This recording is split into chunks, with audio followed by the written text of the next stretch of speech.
Bonjour à toi et bienvenue dans cette deuxième vidéo de trucs et astuces de coach pour l'année 2021 pour surfer sur la vague et la passer en douceur. Et donc, dans la première vidéo, je t'avais parlé de l'importance de respecter les peurs pour ne pas aggraver la situation. Et maintenant, je vais te parler de l'importance de différencier les deux types de peurs que l'on a. Donc, il y a la première des peurs, je dirais, dont je vais parler qui n'est pas spécialement, qui n'est pas positive puisqu'elle est irrationnelle. Elle est réelle pour le cerveau dans le sens où elle a une raison d'être, où elle a eu une raison d'être.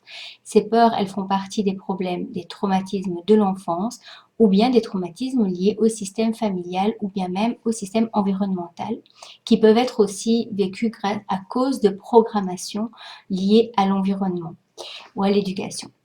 Et donc, le deuxième type de peur, celui-là est extrêmement important à conserver, c'est la peur qui est liée au mécanisme de survie qui va nous permettre de prendre des bonnes décisions. Donc ces peurs ne sont pas irrationnelles, elles sont vraiment liées à un danger réel. Eh bien, beaucoup de gens savent ces choses-là de manière consciente ou inconsciente.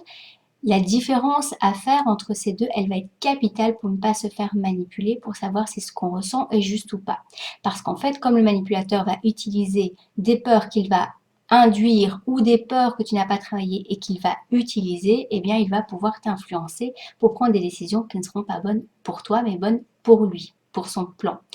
Et donc, pour prendre des décisions qui sont bonnes pour toi, la différence à faire, c'est que bien sûr, ces deux émotions, ces deux peurs différentes, c'est des choses que tu vas vivre, c'est des choses qui vont être réelles en toi, mais celle qui va t'apporter du bon dans le sens où tu vas pouvoir l'écouter correctement et trouver la bonne décision, c'est celle qui est liée au ventre, c'est-à-dire que le ventre, c'est le côté de l'instinct, c'est le côté qui est lié à l'intuitivité et donc ce que tu ressens dans le ventre. D'ailleurs, c'est pas pour rien qu'on dit que le ventre, c'est le premier cerveau, puisque c'est lui qui va être le premier détecteur de ces émotions.